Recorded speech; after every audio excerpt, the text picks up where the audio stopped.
There is nothing more that I enjoy than seeing the life of an innocent creature be slowly and brutally ripped out of their very existence. To see their very essence disperse into nothingness, their expression of the worst and last day of their life. It is an effort, as reality's bent in ways it was never meant to, risking an eternity worth of history and tomorrow, all to gaze upon the beauty that is mankind and their will to snuff out each other's lives. So I have an idea for like my own asymmetrical horror game. I know that it's pretty much like there's Dead by Daylight, but like, there's only Dead by Daylight. Let's see. You got like Friday the 13th, which was gone. You also had what was that? Like Evil Dead the game, also gone. You have Texas Chainsaw Massacre, pretty much a dead game, and we're gonna have the up and coming Halloween game, which is probably not even gonna really last that long because it's made by Gun. Other asymmetrical horror games, I guess the ones that are actually somewhat decent are pretty much exclusive to Roblox. Yeah. So let's. So it's pretty obvious that there is a severe lack of asymmetrical horror games on the market, with Dead by Daylight pretty much having the monopoly on it. So and like playing the game, I like the game, but I just hate how it's balanced. I hate how like the higher ups basically like focus on just trying to make as much money as possible, but like so whenever I play the game, I just focus on like, you know what, I could make a better game. I could probably make a better game. Now, realistically, I probably would not be able. Like this entire game concept is probably not going to be like very good. But the thing is that I want to do one thing. I want to create basic. I just want to have an asymmetrical horror game that just focuses more on the actual gameplay instead of just focusing on the cosmetic and the casual player base. Because right now, Dead by Daylight is just making Survivor way too easy, and they're making Killer excruciatingly difficult. So I want to see if I can make my own asymmetrical horror game, because then I would be able to actually balance it. I want the game to be somewhat killer-sided. I want the game to feel powerful as a killer. I don't like that every time I try to like load up as killer, I always get this anxious feeling, this existential dread that is that is playing killer. And I'm being serious. It is a miserable experience. I'm tired of whenever I'm chasing a survivor, basically three gens pop, and then it's like, oh, okay, I lose, and then I give up. I go to a corner because at that point there's not really a reason to play. Even if I can actually end up getting a win, it's not going to feel fun because I just have to like basically slug everyone and instead of hooking everyone. And so I want to make a game that it plays similar to Dead by Daylight, is but without the bullshit. So this is my concept director's cut. Unlike the other asymmetrical horror games where they focus on like one license and that's pretty much it. I want it to be like its own license, its own intellectual property. That way I can actually like make my own characters, make my own playstyles without having to like focus on being restricted to a specific IP, like Texas Chainsaw Massacre. Like they can only really add like characters from the Texas Chainsaw Massacre, like movies and comics and stuff, and that it can be very restricted. But this way, I can be like as versatile as I want in character creation. I even created like a short story. I mean, it will probably have to be updated because I mean it is relatively basic in how it is, but so obviously, I also have detailed the genre, asymmetrical horror game. It's multiplayer, online co-op, atmospheric, and first person. But the thing about it, I want this to actually feel like a horror game. You know how Dead by Daylight currently is. It's obviously not scary. It's not scary. I want this game. I want the victims and the monster to both be in first person. I want it to feel. I want you to actually feel like you're playing the role, like you are the character. Whereas in Dead by Daylight, the cameras for Survivor is third person, so you don't really feel like you're the survivor. It's not, and it's obviously you can like look around corners without actually looking around corners. I want this game to feel more like a horror game than just a competitive game. I don't want this game to necessarily be competitive, but I do want to allow competitive aspects of it because obviously if it's just a game where it's just there's no competition, it can get old very fast. So I want it to be I want you to be able to win even though you might get like gen rushed or tunnels, basic like how in Dead by Daylight. Like in Dead by Daylight, the win condition, of course, is like escaping or for the killer end, getting 3 kills. I don't want that to be the case for this. I want it to basically be a little different. Okay, so for the gameplay, it's obvious it's an online asymmetrical horror game, blah blah blah. 4 players play as the victims and 1 player plays as the monster. The victims are supposed to hide and run away from the monster while gathering keys in saves. So there are saves like around the map, and victims have to like open them up instead of like generators. They have to take those keys and then they have to go to an exit, like an exit gate, and then they have to like unlock. There are 5 locks on an exit, and you basically have to unlock all 5 of those locks. But the thing is that like if one victim like opens like uses one key on one exit and then they use another key on another exit, then that means both exits now require 4 keys to be opened. So you can't act you don't actually like so if you get like 5 keys, it's now like both the doors are open. No, only one door is open. So it adds a little more complexity and adds a little more strategy for like the victims' ends, where they have to decide on which door to open, or maybe they should split pressure on like what doors to open. And so the victims must obtain 5 keys to open one exit and 10 keys to open both exits. There are 10 saves across the map with each one having their own key. And let's see, to help with coordination, victims have proximity chat and text chat to communicate with each other. So unlike Dead by Daylight, you'll actually have voice chat, and it'll actually mostly you be trying to communicate with your team, and you're like, bro, what the fuck? And it's like, I'm doing the best I can. But the monster will also be able to listen. So that way, like, this is basically like, you might be thinking like, well, why don't they just use Discord so that way the monster can't listen? Well, the thing is that like, you shouldn't, because this is going to be a game that's played with friends.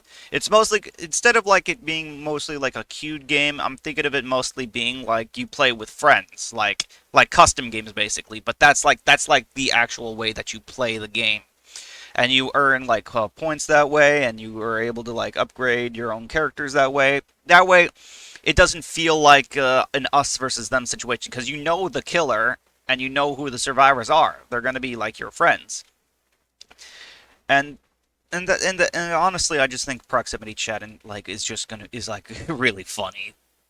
'Cause it's kind of like SCP's secret laboratory in that way. Whenever you can communicate with your teammates, or you can even talk to the monster, but the monster can't talk back, because monsters by default do not have proximity or voice chat. But that doesn't mean there can't be monsters that do have voice chat. Now, the monster is supposed to chase and scare victims and eventually kill them. So, like Dead by Daylight, the monster must constrain a victim 2 times in a constraint before gaining the ability to kill them. That's right. They're not you don't hook them. You don't like constrain them a 3rd time and then they get sacrificed. No, you basically just have base kit Mori. That's one thing that I want to be clear, because obviously, like Moriing, like killing someone is like one of the most fun aspects of like Dead by Daylight for me personally. Now, because the game is asymmetrical, the game must be in favor of the monster to ensure that playing monster makes the player feel powerful, while playing the victims makes the player feel scared and tense. Each match is referred to as a film, since the players are playing as horror movie characters in actual peril. So the point of this game is that you are actually in a horror movie, like, and you are trying to basically both sides are trying to make like a good horror movie. Now the thing is that like the win condition, as I said, is not escapes and is not like killings. Oh, actually, I should probably get to that later. So let's focus on what the victims can do. Victims in a film can scavenge through crates, which is like chests in Dead by Daylight, crack safes open, rescue constraints victims, and unlock the exits. Okay, that's all just the basic stuff that all victims are able to do. Now, but each victim will also have like their own unique abilities, much like monsters do. Now, one thing that's going to be a little more unique for this game is that there's going to be film periods because it's going to be a movie. Three periods take place during the match, during the film: the exposition period, the climax period, and the resolution period. So the film starts in the exposition period, obviously. During this time, you get cinema. Okay, I actually should probably talk about what cinema points are. Cinema points are the points that you earn during a film, during a trial, basically. And you're trying to they're basically kind of similar to blood points, except they're not actually you don't collect them afterwards. You don't keep cinema points after you finish a game. It's more so just a way to determine if you actually won the game or not.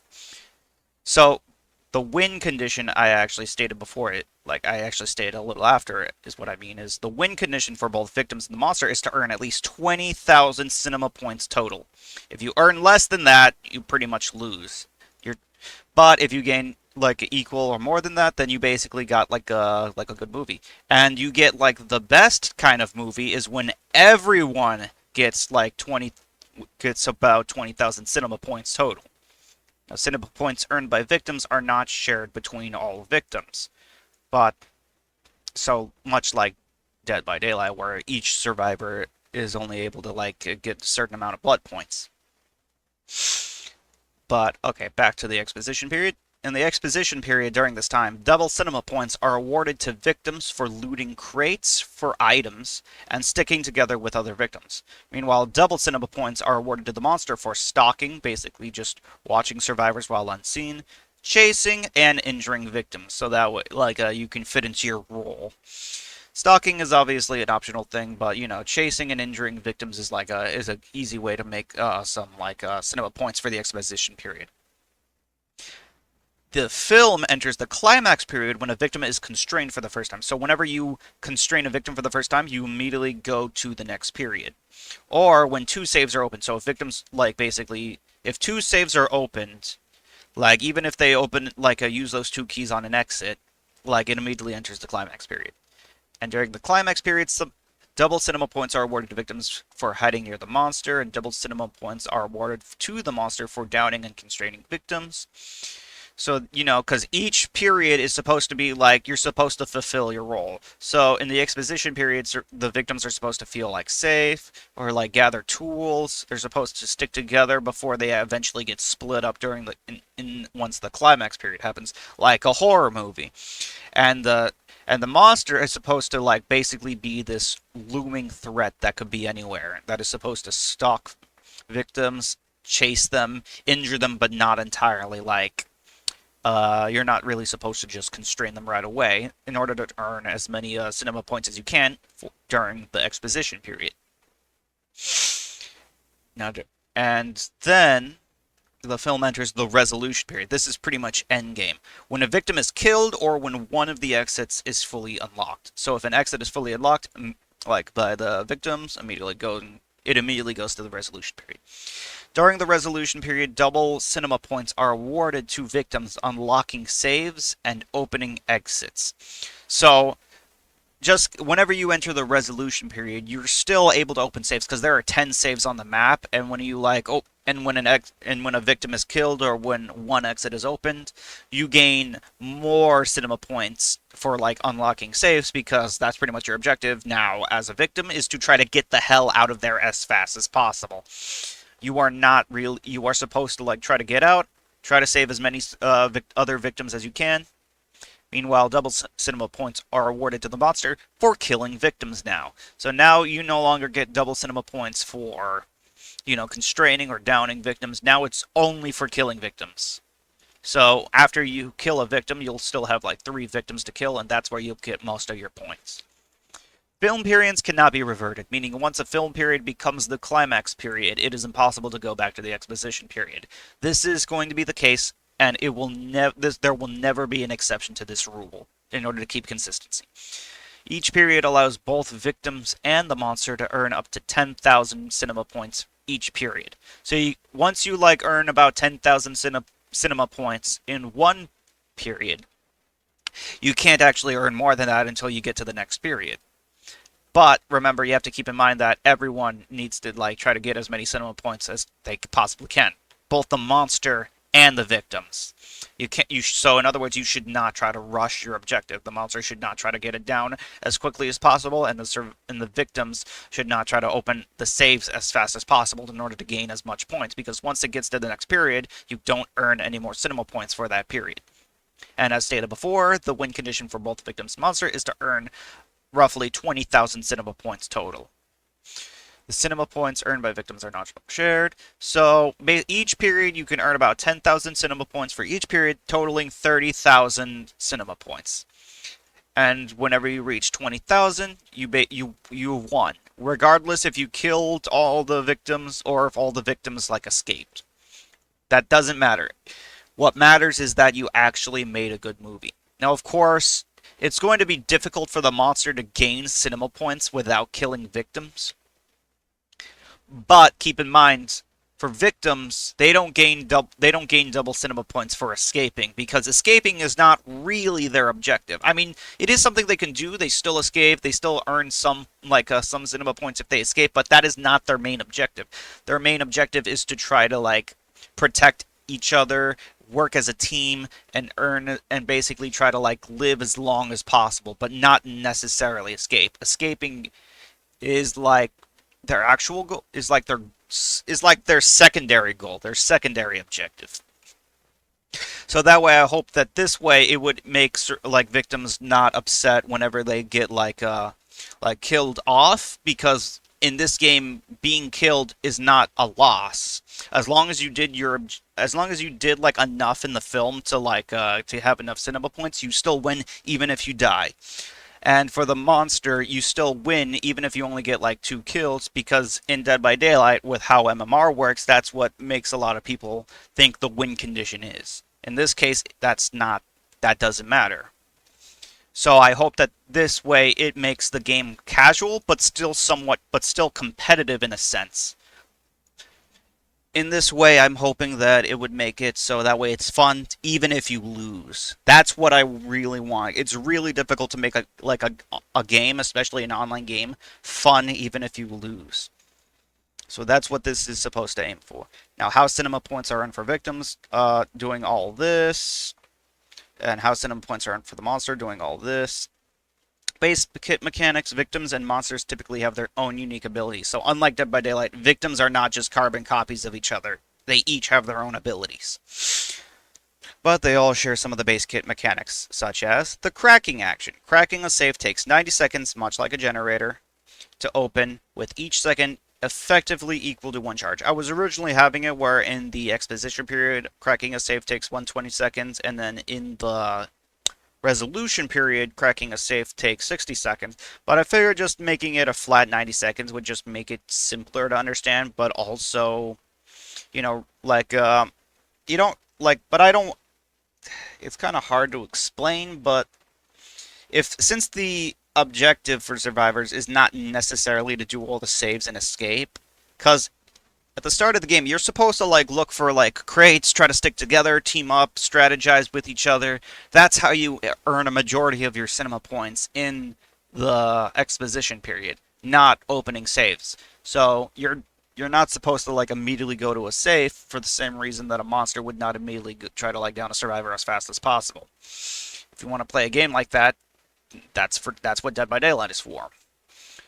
Now, while cracking a safe, because remember it's first person, you'll obviously only see the safe, but while you're cracking a safe, victims play a series of puzzle minigames. So instead of skill checks like in Dead by Daylight, it's actually going to be a puzzle minigame that you can focus on, and each time a minigame is completed, it will add 1 charge to the progress bar. And when the crack action is interrupted, the safe begins losing charges equal to a rate of 1 out of 4 charges per second. So in other words, in 4 seconds, you lose 1 charge. Basically, base kit ruin. But this way, and it can't be turned off.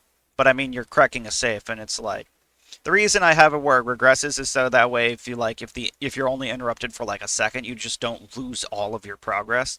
But at the same time, if you get off of it, it should obviously be regressing, because I mean, that's basically you losing your memory of where you're at when cracking a safe open.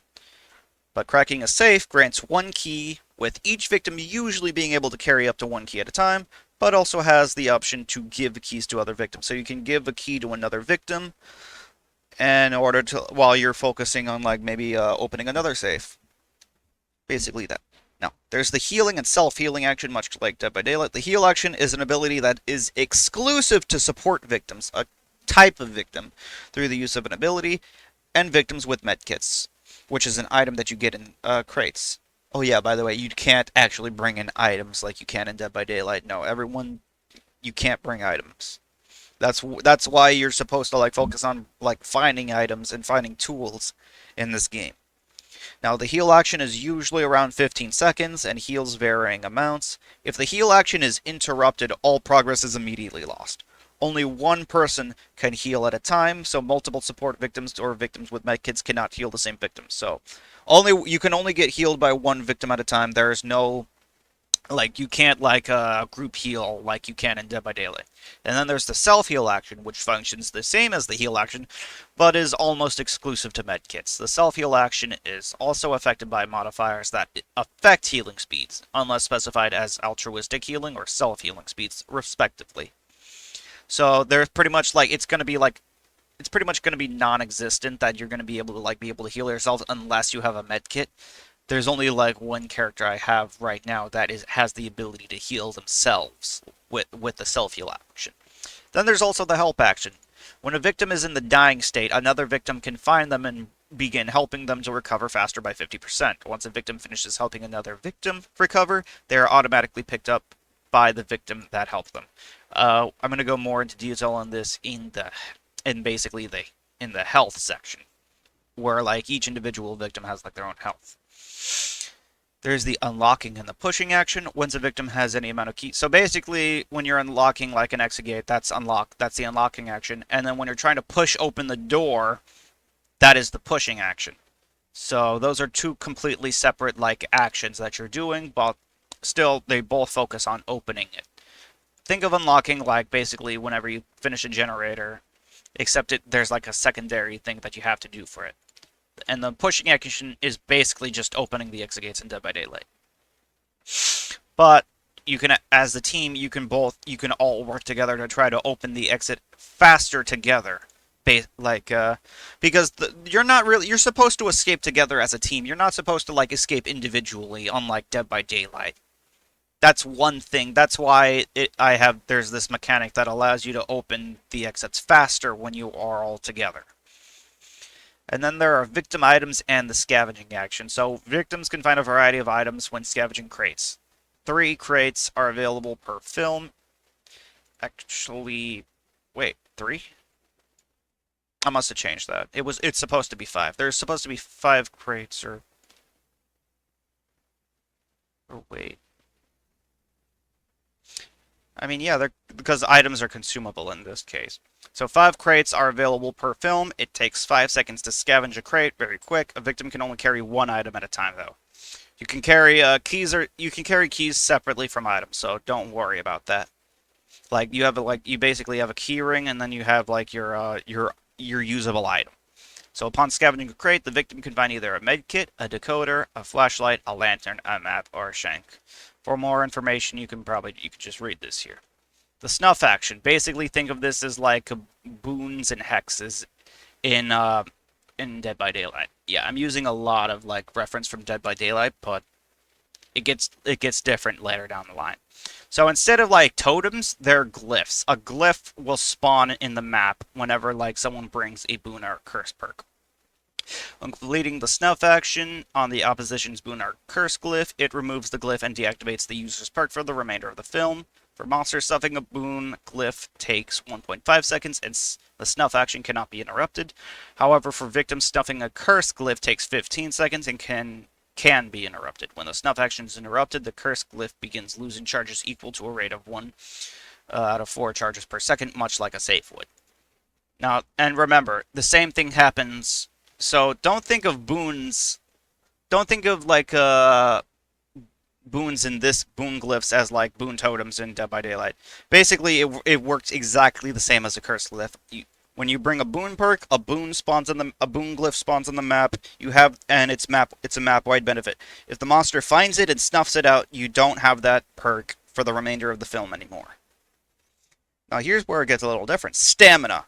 All victims have a stamina bar, which is used to determine how long a victim can run. The average is 30 charges, with one charge being consumed every second while running. The victims have an average sprinting speed of 4 meters per second, but this varies from victim to victim. Yeah, each victim has be unique, have unique health or unique stamina or unique movement speeds.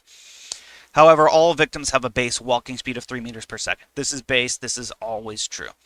And a crouching speed of 1.5 meters per second. So whenever you're moving while you're crouching. And crawling speed whenever you're in the dying state, when you're on the ground, you move at this speed, less than 1 meter per second. Victims can only run in the direction they are facing, but can turn their head behind them when running. So because remember, you're first person, so whenever you're running, you can run forward, but you can press a button to basically look 180, so you can actually see what's happening behind you. But you have to determine if you need to look ahead or look behind you, much like if you were in a horror game. Now, after standing still, walking or crouching for 1 second, stamina replenishes at a rate of 1 charge per second. So as long as you're standing still, walking, or crouching, you'll recover stamina. So you have stamina management as a victim. But monsters do not have a stamina bar, as they move at full speed all the time.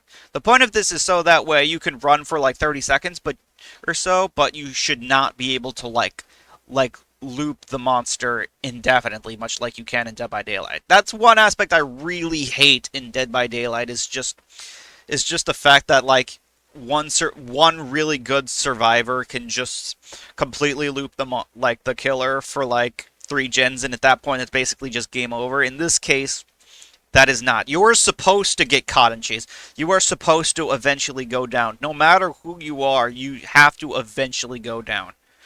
But you can still last 30 seconds and somewhat even more than that with good stamina management if you're able to know when to walk when the monster is out of line of sight.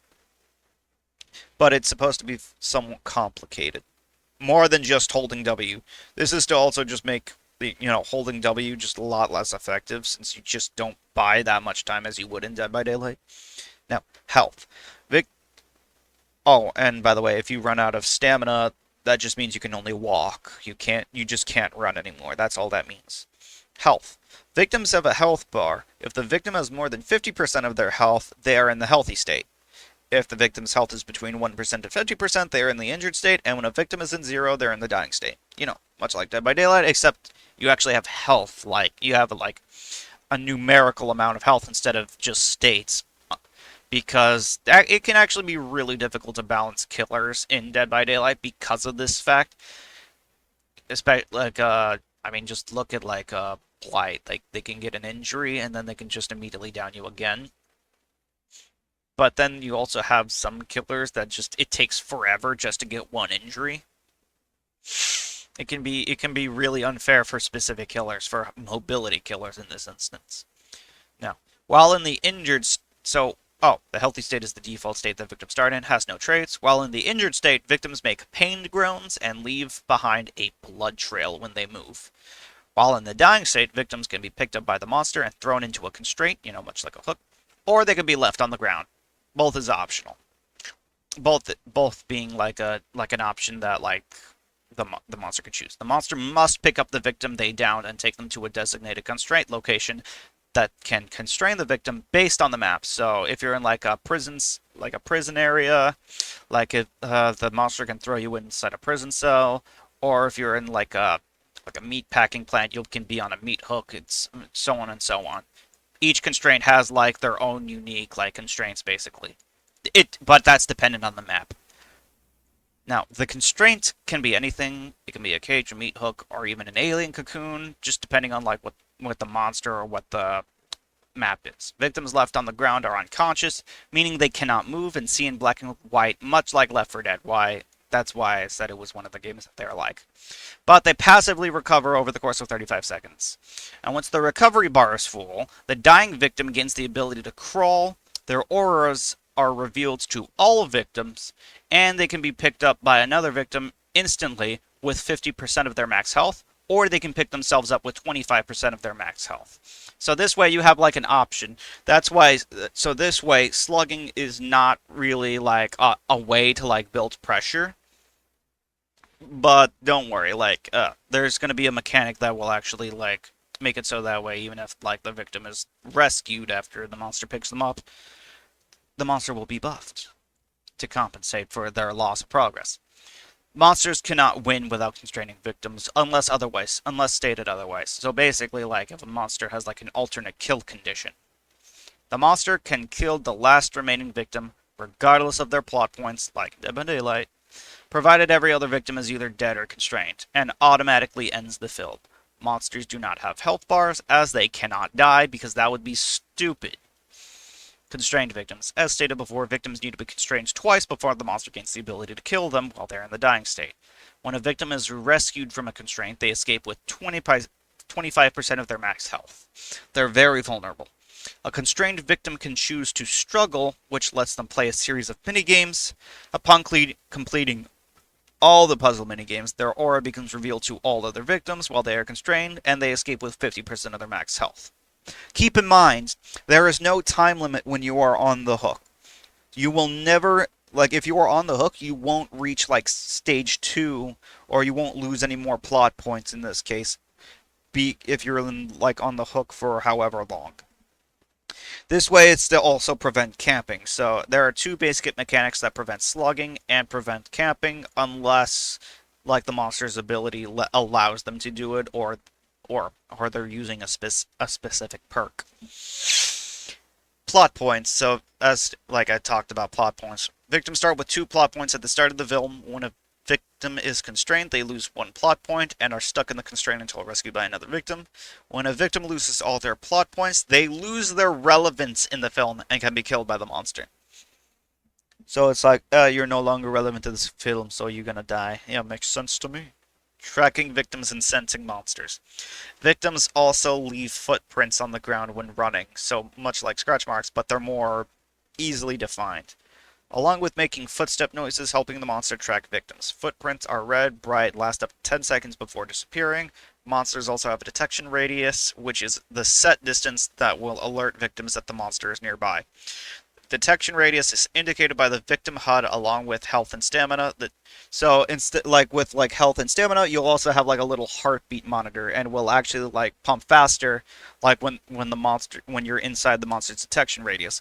But unlike Dead by Daylight, the detection radius doesn't determine the distance or how close the monster is, only that the monster is within the detection radius. So you got to be on guard. Injuring victims. All monsters have a basic attack, which is performed with mouse 1 and 1. Basic attacks have a cooldown after use, a wind-up animation before the attack occurs, and a range of the attack, all of which are dependent on the monster themselves. Whenever a victim takes damage from a basic or special attack, they get a short burst of speed that lasts 2 seconds, setting their base sprinting speed to 6 meters per second and their base walking speed to 4 meters per second. So this is a set. It doesn't give them haste or any type of effect like that. Obstacles, windows, and escaping grasps. Then we got victims can also drop obstacles to block certain paths. So think of it like pallets, but it can pretty much be anything depending on the map. Like, instead of it just being a slab of wood, the obstacle can be anything. It can be a bookshelf, it can be slabs of stone. Just anything that you can use to block like a pathway. Dropping an obstacle takes 1 second. It is not instantaneous. You actually have to spend 1 second for a victim to like drop it. And dropping it on the monster stuns them for 2 seconds. Monsters cannot vault obstacles, but victims can. So it functions exactly the same as pallets, except you can't instantly drop them. You have to like essentially pre-drop them and like time it perfectly in order to get a stun, but effectively the goal of the pallet of the obstacle is not to stun the monster. It is to just block and help you escape.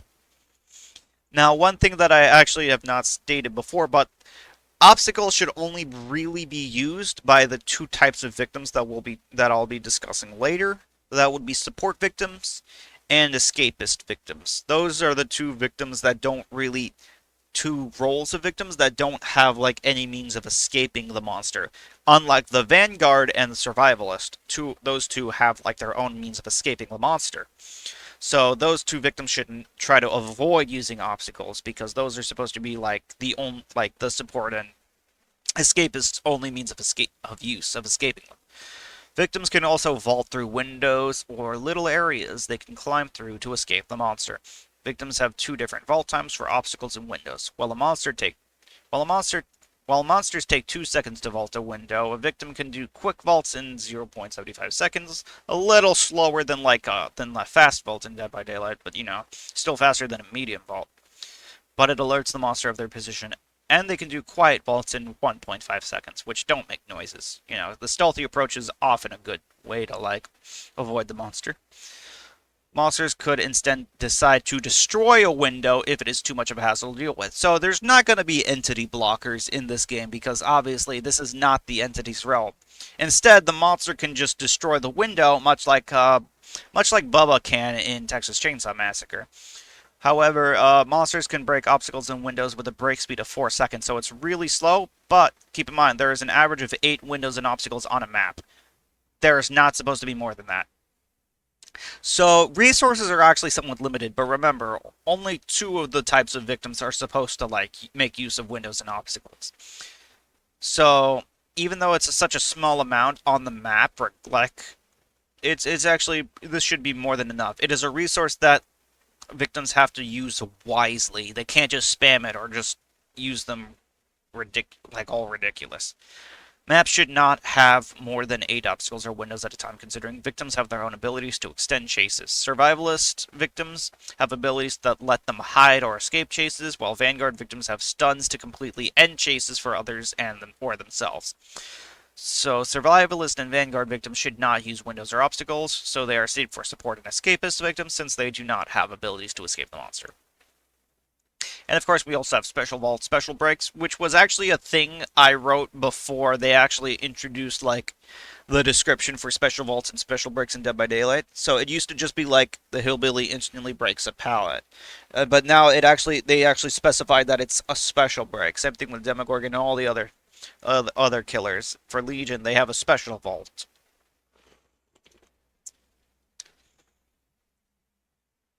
And so, basically, if a vault or break action is specified as special vaults or special breaks in the monster's power, then they are unaffected by increased or decreased action speeds pertaining to that action. Now, a monster's power allowing them to vault obstacles has a default vaulting speed of 2 seconds, like that of a window. So if there is a part of a killer's power that just says that they are able to vault obstacles, that is considered a normal vault. Unless it specifically says the monster performs a special vault, and actually specifies a time, it can be treated as a regular vault. So vaulting obstacles, is not always a special vault. Now, a perk or passive can increase a monster's normal vault speed, including whenever they have an ability to vault obstacles, unless their ability is specified as a special vault. Same goes for special breaks, when the monster uses their power to break an obstacle or window.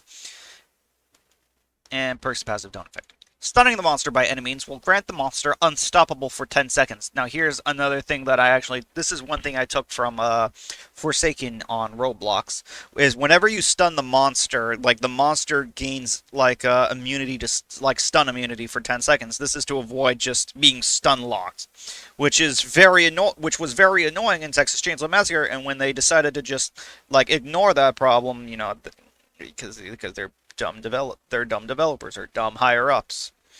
And another thing is that this is also very annoying in Dead by Daylight. Now this is not common, but whenever you can be stun locked for multiple seconds, like Decisive Strike, Last Stand, a pallet, and Head On, it can get really annoying to be honest.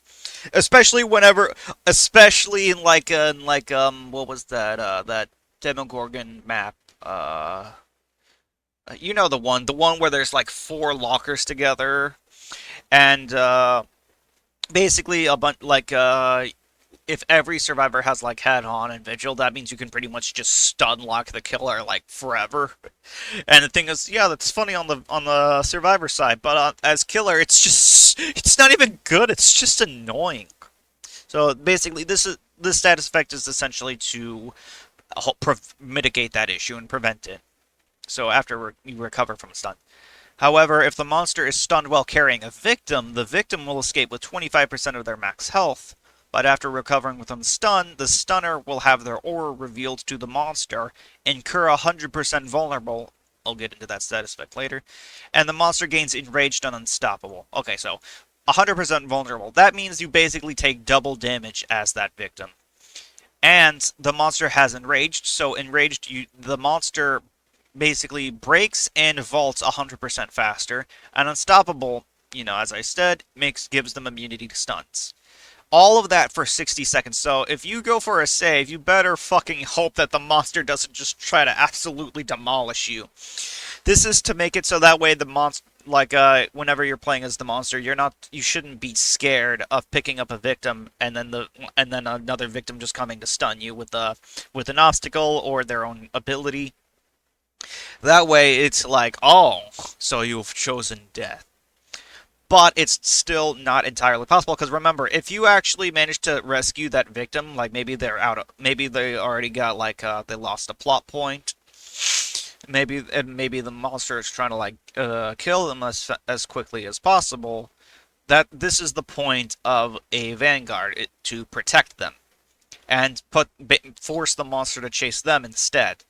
Now, of course, considering a victim would only escape with 25% of their health, why would the monster choose to chase the vanguard when they could just chase the victim and the already injured victim?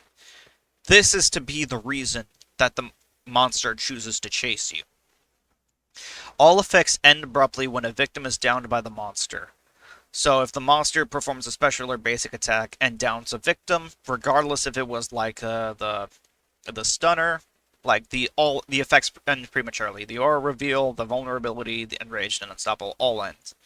The monster gains bonus cinema points for downing the victim that rescued the victim from their grasp, so another incentive, and the victim that rescued the carried victim receives bonus cinema points for saving them and outlasting the full 60 seconds vulnerable without getting put into the dying state. Now, this is not necessarily supposed to be something that's possible, but it's like if someone else basically comes to save you, like another vanguard, or the monster just decides not to chase you, then you'll actually gain bonus points since you still wasted the monster's time. And then there's also the safe room. Now, victims also have a safe room on the map with lockable doors, 2 of them. The safe room is a place of respite that passively heals victims over time, hides them, and provides safety. The safe room has 2 doors on either side of it, and while both doors are closed, the monster is unable to affect the victims inside and cannot get it. It takes 5 seconds to open and close the safe room door, and if the monster is inside the safe room, all the safe room doors are immediately open. While victims are inside the locked safe room, they gain regeneration and undetectable. Regeneration, they heal 1 health per second. And undetectable meaning they cannot be detected at all. But they incur oblivious, so they can't hear the monster's detection radius. They can't be alerted, and they also cannot see auras, refer to status effects. The monster is able to kick down either of the safe room doors, but it takes 30 seconds to break a door down. So it's inefficient, but if the monster notices a victim is basically just camping in the safe room, they have the choice to try to break it down. And progress is also saved while they're kicking it down. So if this is a repeated occurrence, the monster can eventually just destroy the safe room door and make them lose their safe haven. But considering it takes 30 seconds to break the door down, it's not exactly something that you want to do as the monster. If you can.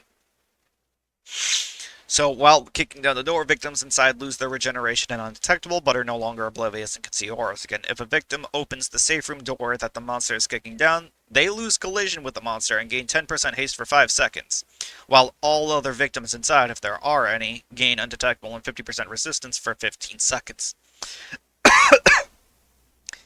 But, sorry.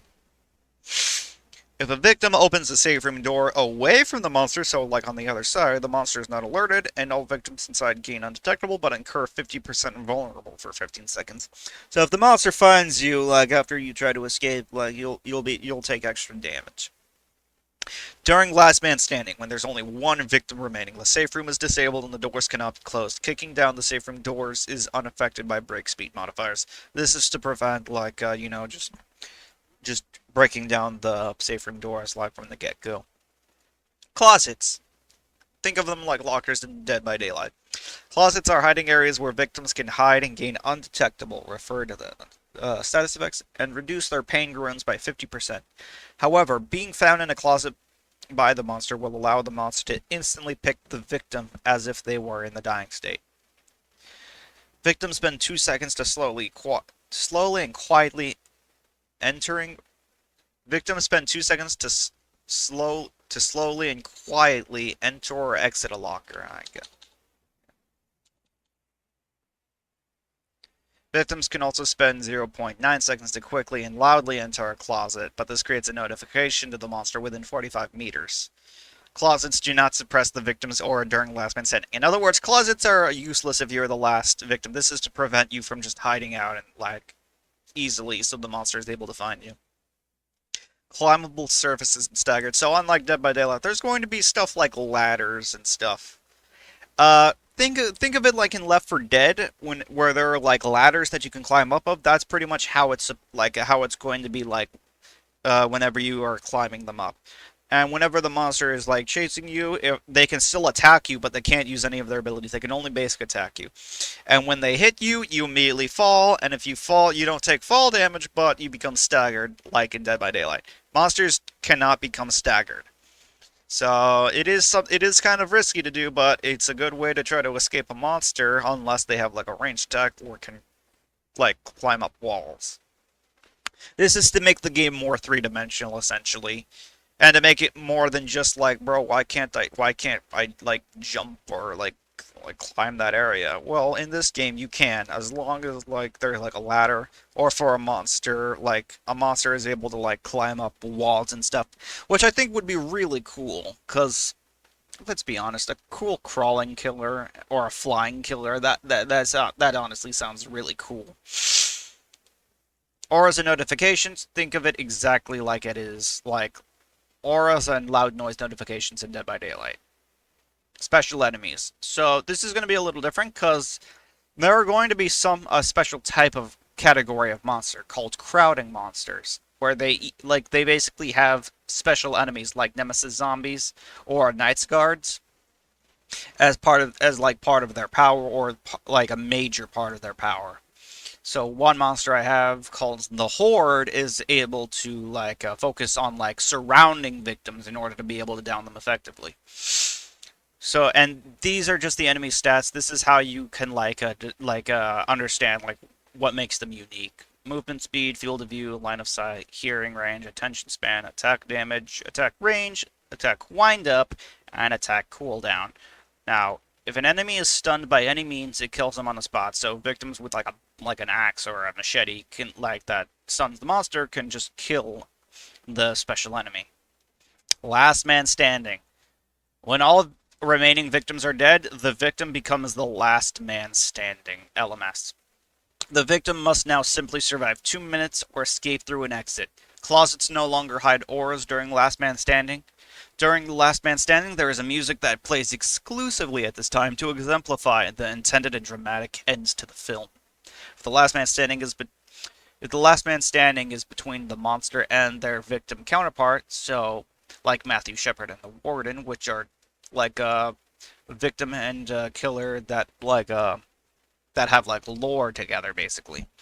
Like they like know each other, so it creates a unique music track that will play for the final showdown. The victim escapes through one of the exits before Last Man Standing. Last Man Standing is disabled for the film. So if like basically if the monster kills two victims, one victim escapes through an exit gate.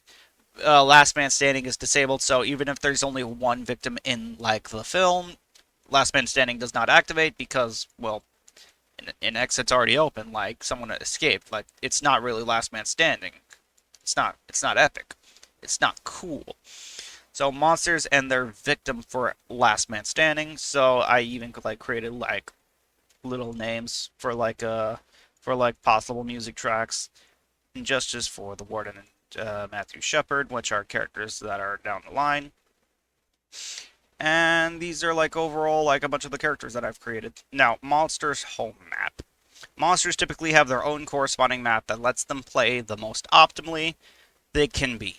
Monsters choose the map the victims are sent to with them, allowing the monster to have the advantage and work with the maps that work best with their powers. Now, there's the Warden with the abandoned prison, the Mechanic with Sunnyside Interstate, Stalker with the underground bunker, and so on and so on. Like, you can check that out later. I'm gonna obviously put the link to this Google document in the description.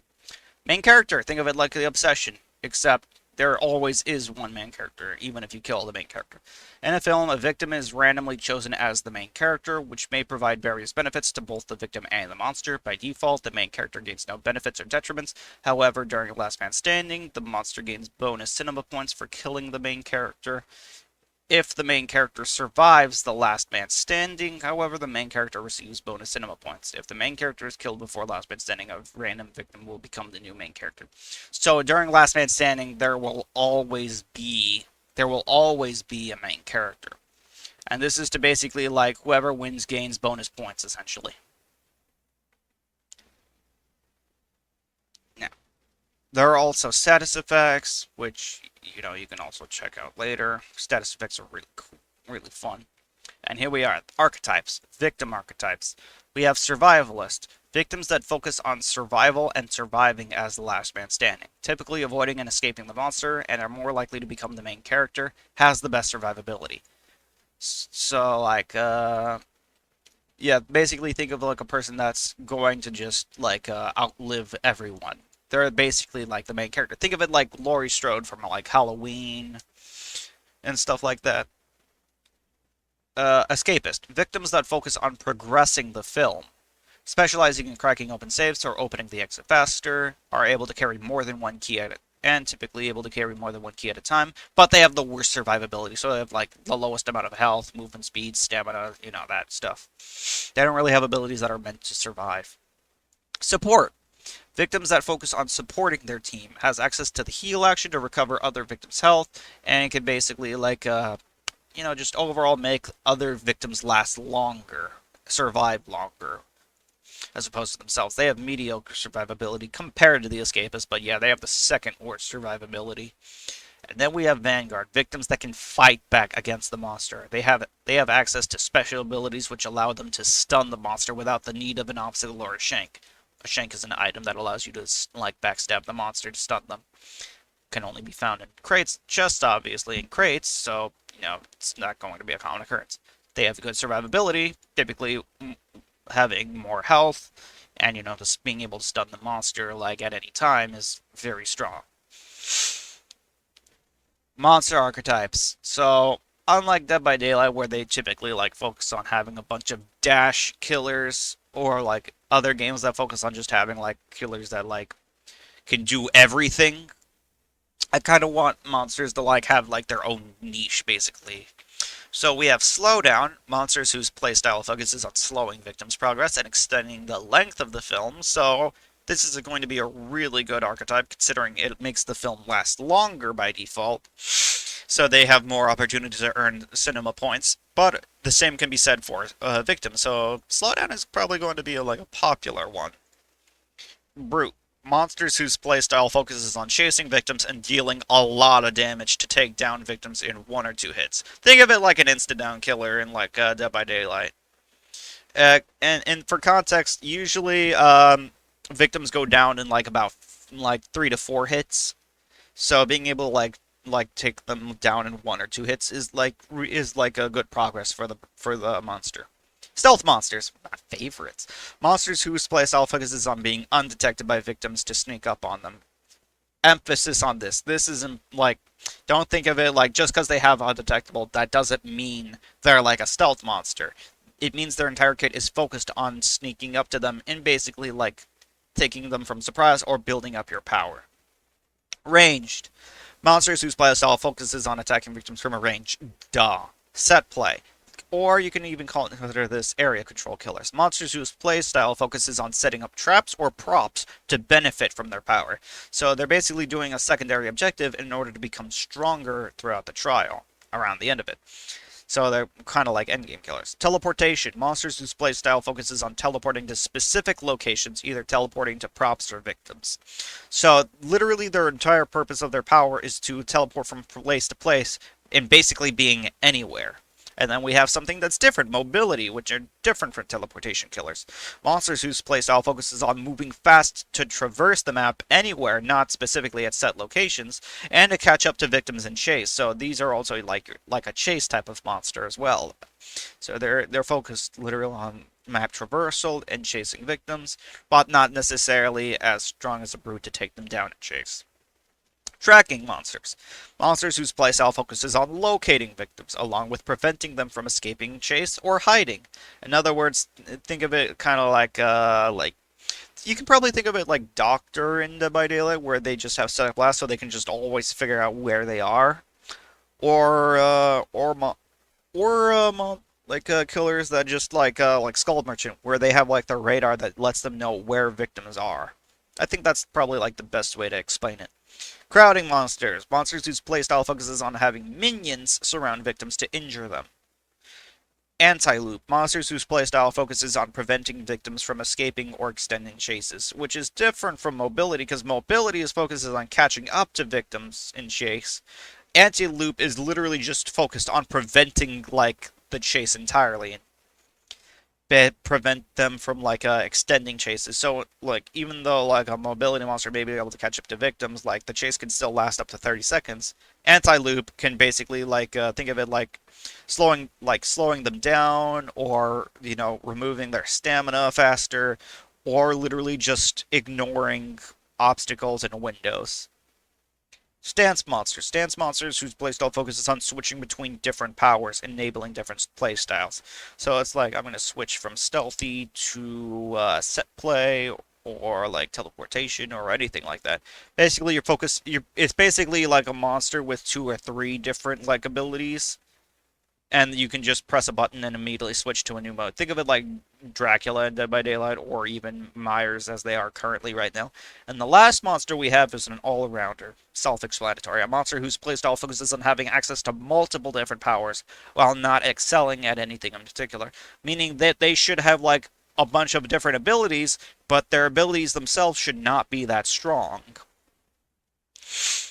And that's roughly like a core. I also have like a list of a bunch of different characters, monsters. That's just all of them. Let's see. Okay, so here we have currency. So while both victims and monsters earn cinema points during the film, they also earn blood diamonds. Basically, diamond it's the game's currency that you earn from going through a film. The reason I call them blood diamonds is not only to just be different from blood points, because okay, let's be honest, what the fuck even are blood points in Dead by Daylight? Like, what the fuck even are they? What's it supposed to represent? And for blood diamonds, they're called blood diamonds because they're diamonds that you essentially earn as the monster for brutally killing victims. And for blood diamonds for victims, they earn it from basically like bleeding themselves out. Kind of like in real life blood diamonds, how they're earned, how people typically fight over them. It makes it just seems thematically appropriate. Blood diamonds are the currency that's used in the game to buy new characters, perks, or cosmetics. Everything in this game is going to be free, basically. I don't want there to be like you have to spend money in order to get this character like in Dead by Daylight. For that reason, that's why I'm not gonna have like licensed characters or anything like that. Because if I did have like a licensed character for this game, I can already hear people saying, "Bro, this should just be in Dead by Daylight, bro. This should be in Dead by Daylight." So yeah, I obviously don't want that. For every 1,000 cinema points earned by the end of the film, 100 blood diamonds are awarded. The maximum amount of cinema points earned in the film is capped at 30,000, so the maximum amount of blood diamonds you can earn per film is about 3,000. But the average film will typically produce roughly only 1,500 blood diamonds. In the studio shop, which is, because it's literally film, it's a studio shop. Players can purchase character licenses, which basically just means you have the right to play as that character. Perks, edits, and emotes. So, perks, you actually purchase them separately from characters. You don't, like in a perk store, you don't have to unlock a character to unlock their perks. Because that's one thing that's very annoying in Dead by Daylight, because you can't get access to the perks because unless you purchase this killer or this survivor, and you don't even like that character. that character, so you don't want to. It's a licensed character, so you have to spend money on it. Edits, that's basically offerings, and you can also buy emotes. Which, come on, we gotta have emotes for like characters, bro. Character licenses will often cost around 9,000 blood diamonds. So think of it as like you can play like 3 matches if you get maxed out, or 6 matches for, on average to unlock a new character. Which is that shouldn't be that much, to be honest. It's way faster than how it is in Dead by Daylight. Perks perks will cost around 4,500 blood diamonds each, and edits will cost anything from 500 to 3,000 blood diamonds. There's not gonna be It's not gonna be a blood web. You can literally just purchase whatever you want. It's less annoying that way. There are no add-ons in this game though for like items or monsters, so don't worry about that either. While buying character licenses and perks are permanent things that are owned forever, edits are consumed on use for a film. Loadouts. So victims and monsters can have loadouts, meaning they can have up to 4 perks, 1 edit, and up to 8 emotes on their selected character. Victims can see what characters, perks, and edits other victims are bringing in the pregame lobby before the film starts. So think of it like as like a victim, you can see what perks like your teammates are bringing. So you could be like, bro, why are you bringing that shit's ass? And then it's like, no, it's good, trust. But I mean, like, perks are not going to be like the aspect. It depends on the like the character that the victim is playing. Obviously, that determines how they're actually going to be playing. Perks are supposed to be like minor little benefits. They should not be as strong as they are in like Dead by Daylight, for instance. The monster also cannot tell what perks the victims are bringing, but will still be able to tell what victims are being played as. So I was like, okay, if they're bringing an escapist, I know who I'm targeting first. Perks. Both victims and monsters can equip up to 4 perks at a time, provided they have enough perk points to equip 4 perks. So each character, every player has 10 perk points, which are used when equipping perks. For instance, if a victim or monster equips 2 perks with each one costing 5 perk points, they are unable to equip any more perks because they're out of perk points. Think of it like alternatively, the victim or monster equips 4 perks that each cost 2 perk points a total. They will have 2 perk points unspent. Unspent perk points are not a waste, however. For each unspent perk point the victim or monster has when they start the film, they will gain an additional 10% bonus blood diamonds at the end of the film. This is to also encourage, like, okay, so I want to, like, use the least amount of perk points possible, or I want to play this game without any perk points, and you actually have a benefit. This is to, like, this way it helps new players grind for blood diamonds easier, or simply provide a benefit for playing with little to no perks for a film. Perks can be bought at the studio shop or unlocked after completing challenges that are tied to playing a specific victim or monster. Perks that are tied to a specific character can be bought with blood diamonds instead of completing character challenges, but are typically more expensive than general perks. If a player completes all challenges on a character after already buying that character's perks, they are instead rewarded with an amount of blood diamonds equal to the cost of that perk. So you have the option to like unlock a character's perk by doing challenges, and if you do it that way, like then you just unlock the perk for free. Or you can buy the perk already, and then if you do all the challenges, you can get your blood diamonds back. So that way you still have a reason to do the challenge. Boon and curse perks, as stated right here. And then we have edits. I don't actually have that much idea for edits. I was thinking of maybe like for monsters, it can basically make alternate game modes for like the games. Like the monster brings a specific one and it makes it so it's like uh I don't have a lot of ideas, but I was thinking maybe like monster could bring like a special like edit, and it would be basically like 2v8, where there would be 2 monsters on the map and still 4 victims, but the monsters deal half as much damage as they do. I don't know, just an idea. Edits are one-time use, and they grant little benefits. So additional crates, make the safe room inaccessible during the exposition period, and car keys, which is like going to be the most popular one, where the monster chooses the map of choice. And so when they bring this offering, they can literally just choose which map to go to, and then they'll go to that map. And here's a gold star for a good killer like you. I don't have that many ideas though. Oh yeah, and emotes, which we already know. And that's pretty much it. That's my concept for like my own asymmetrical like a horror game. At least an outline for it. Obviously, this is not final. This is still just a concept.